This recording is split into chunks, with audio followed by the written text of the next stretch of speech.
IVG dans la Constitution, Emmanuel Macron salué par la classe politique, Marine Le Pen parle d'inutilité. IVG dans la Constitution, Emmanuel Macron salué par la classe politique, Marine Le Pen parle d'inutilité. Le président de la République a indiqué que la liberté des femmes à recourir à l'interruption volontaire de grossesse, IVG, sera gravée dans la Constitution. Politique, une avancée de taille. Emmanuel Macron a indiqué ce dimanche 29 octobre sur les réseaux sociaux que la liberté des femmes à recourir à l'interruption volontaire de grossesse, IVG, sera gravée dans la Constitution pour en faire un droit irréversible en 2024. Ceci à travers un projet de loi imminent. Le projet de loi constitutionnelle sera envoyé au Conseil d'État cette semaine et présenté en Conseil des ministres d'ici la fin de l'année, a ainsi annoncé le chef de l'État dans la lignée de son engagement pris le 8 mars. Une réponse aux inquiétudes nées de l'annulation, il y a 1 an et demi, de l'arrêt garantissant aux États-Unis le droit d'avorter sur tout le territoire. Précision importante, selon les mots d'Emmanuel Macron et de ses ministres ce dimanche, cette modification fera l'objet d'un texte à part alors qu'il était envisagé, un temps, de l'intégrer à une révision constitutionnelle plus large. Ce qui aurait amoindri ses chances d'être définitivement adopté. Les réactions sont donc très positives du côté de la classe politique et des associations. À quelques exceptions près. Pour Marine Le Pen, cela ne sert strictement à rien. Invitée de l'émission Dimanche en politique sur France 3, Marine Le Pen a jugé complètement inutile une telle entreprise, tout en rappelant que son parti avait voté pour l'inscription de l'IVG dans la Constitution à l'Assemblée.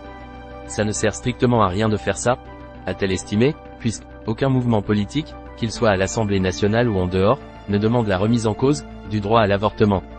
Vous ne pouvez pas visionner ce contenu car vous avez refusé les cookies associés aux contenus issus de tiers en vous abonnant. Vous ne pourrez donc pas lire nos vidéos qui ont besoin de cookies tiers pour fonctionner. Vous utilisez un bloqueur de publicité. Nous vous conseillons de le désactiver afin d'accéder à nos vidéos. Si vous n'êtes dans aucun de ces deux cas, contactez-nous à aide@huffingtonpost.fr. Une façon de critiquer Emmanuel Macron en lui reprochant une forme de déconnexion des priorités des Français. Les bras m'en tombent. Nous sommes confrontés à des attentats terroristes, nos professeurs sont égorgés dans leurs écoles, notre économie est en berne, l'insécurité explose et le président de la République, lui, est obnubilé par quelque chose qui est totalement inutile, et complètement à contretemps de ce que vivent les Français, a ainsi lancé la dirigeante d'extrême droite, en expliquant par ailleurs qu'elle préférait l'organisation d'un référendum pour les sujets sociétaux. Une option désormais exclue à l'Élysée. Contrairement à une proposition d'initiative parlementaire, un projet de loi de révision de la Constitution comme annoncé par Emmanuel Macron ne doit pas forcément être soumis en fin de course à un référendum. Il peut aussi être approuvé par une majorité des 3/5 des deux chambres du Parlement réunies en Congrès. Au-delà du Rassemblement national ou de la députée Les Républicains Véronique Besse qui déplore une « diversion » de la part d'Emmanuel Macron, une grande partie de la classe politique salue donc une « victoire » dans le sillage des associations. Victoire, moment historique.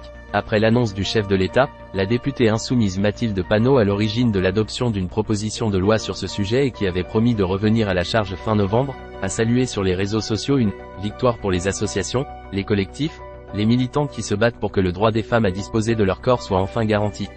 La sénatrice socialiste Laurence Rossignol se réjouit de son côté de voir que le gouvernement fait savoir qu'il va, enfin, prendre la main sur la constitutionnalisation de l'IVG, tandis que sa collègue écologiste Mélanie Vogel, également en pointe sur le sujet, parle de « moment historique ». Le droit à l'IVG est attaqué partout dans le monde.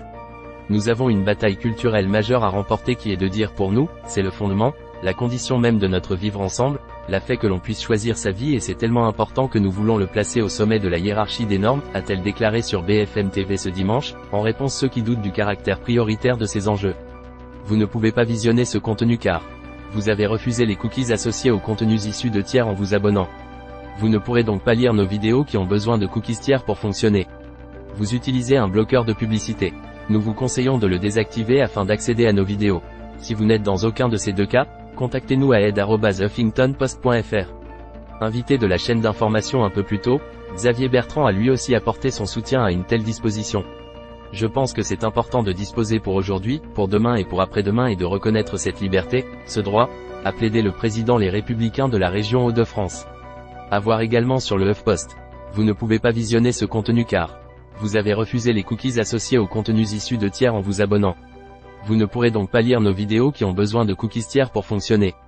Vous utilisez un bloqueur de publicité. Nous vous conseillons de le désactiver afin d'accéder à nos vidéos. Si vous n'êtes dans aucun de ces deux cas, contactez-nous à aide@huffingtonpost.fr. Plus, envoyez une correction. Facebook, Instagram, Twitter, YouTube, Dailymotion, Flipboard, Newsletter, RSS.